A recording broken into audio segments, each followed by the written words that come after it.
Honesty is Not Contagious, in conjunction with Where's My Whiskey Productions, is proud to present a Blood Red Reindeer Knows. Part 6. Escape to the Worst.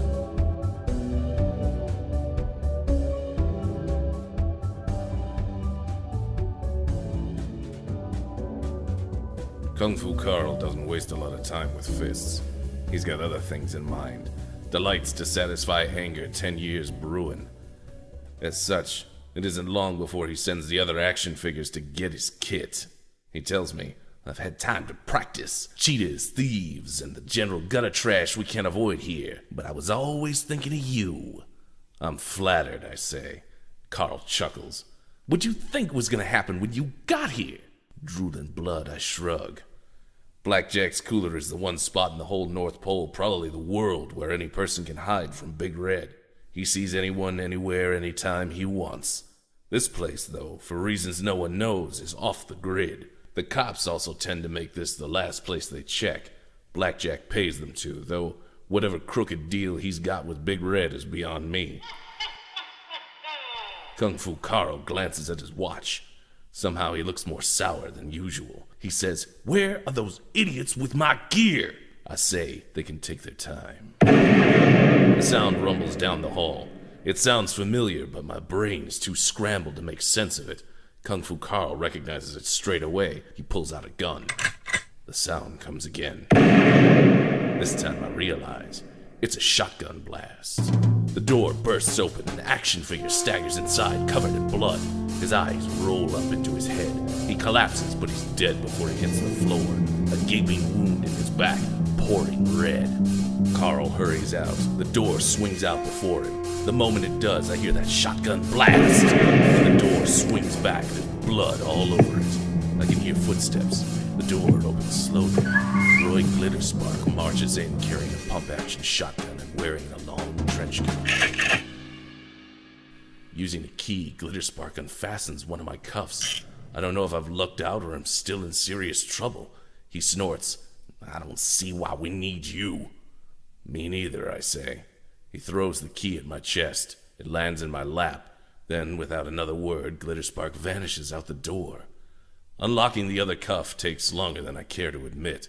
One eye swollen shut and my brain not exactly firing on all cylinders. I've rarely felt more successful than grabbing hold of that tiny key. After popping free, I stand, a little too quick. My body feels like a stick of butter in an oven, slowly softening into a puddle. It's very tempting to go with that feeling. Following it leads to a black pool, a place I can float without pain or worries. But there's too much to do, so I push on. Stumbling into the hall, I find Kung Fu Carl. His head is gone. Not far off is an action figure corpse. Not far from him is another body. Following them like macabre breadcrumbs, I start wondering if the whole damn casino got massacred. The trail leads to a basement office. The fanciness of the room suggests the rumors are true. Blackjack liked to have 2 offices in the casino. The one upstairs allowed him to be seen with those who, let's say, elevated his status. Politicians, celebrities, rich folks, anyone whom it'd be good to be seen with in public. However, in the casino basement, a second office went into play whenever Blackjack needed to do business with the North Pole's underbelly. Still, the room is a magnificent setup. Big Red's got to be the only person with a fancier office. The only thing marring the scene is Blackjack in his desk chair. Just like with Collodi, Glitterspark didn't fool around. There are 4 holes, each about the size of a fist, in Blackjack's body. Coming around the desk, I find a gun still in his hand. I can't help admiring that, but now's not the time. Quick as I can, which isn't quick enough, I go through Blackjack's desk. I take everything that seems even vaguely helpful. That said, might as well be a vacuum sucking up the desk's contents. Pockets full, I make my way out. Unfortunately, I don't know the underground well enough to risk wandering around. So, against my better judgment, I take an elevator to the casino floor.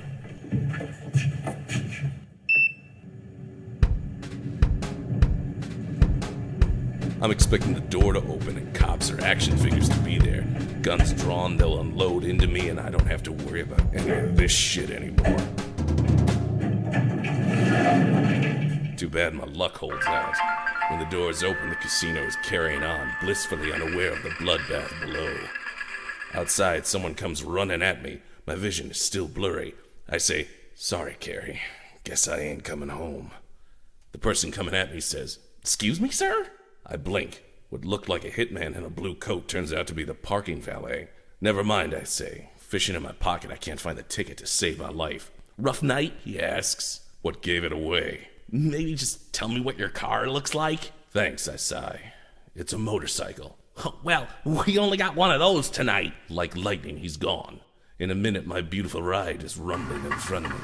Getting on slowly, I wonder how many times the valet's seen this kind of exit. Probably a lot. The valet says, "Hope things are better tomorrow." That's always the hope, ain't it?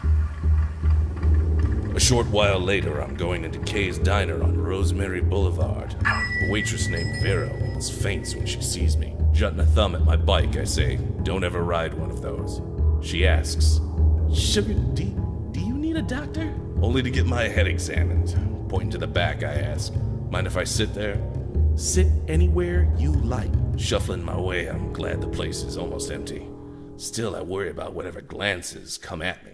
In a weird way, Carl and Jack did me a favor.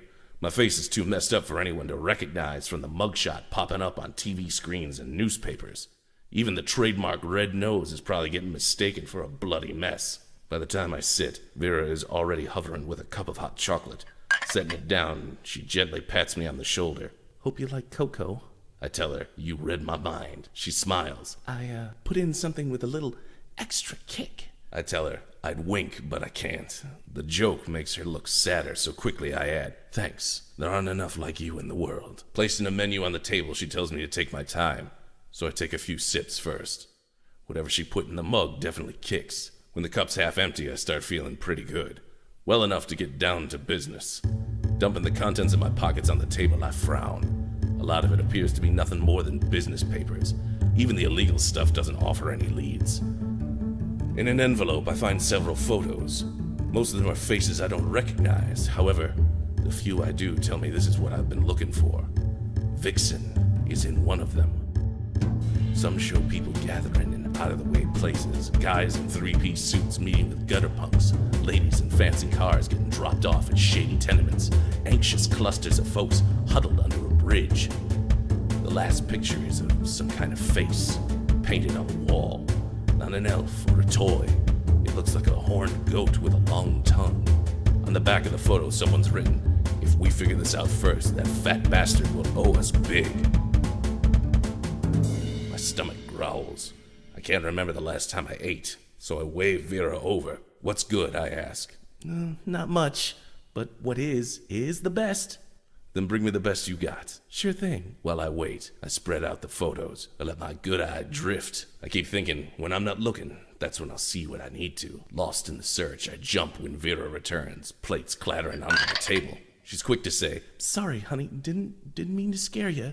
"No worries," I say, realizing just how jumpy I've become. She's brought pancakes, hash browns, and a steaming cup of apple-spiced breakfast soup. There isn't much room with the photos all over, so I sweep them to the side. However, one catches her eye. Pointing at it, she says, "You looking for that building?" It's the photo of the goat face. Near as I can tell, this picture was taken under a bridge. So I ask, "What building?" Vera replies, "There's a building not far from here. I pass it on my way to the bus. It's got that on the side." "What is this?" I ask. She shrugs. "Don't know. Kids call it the Krampus mark." I ask where the building is. She gives me the address. Then I dig into the meal. It's as delicious as she promised, but over too soon. Afterwards, I get the check. Fortunately, I snagged a fat wad of cash from Blackjack's desk, so I leave Vera a rather generous tip. It's the least I can do. Then I head to the building with the Krampus mark.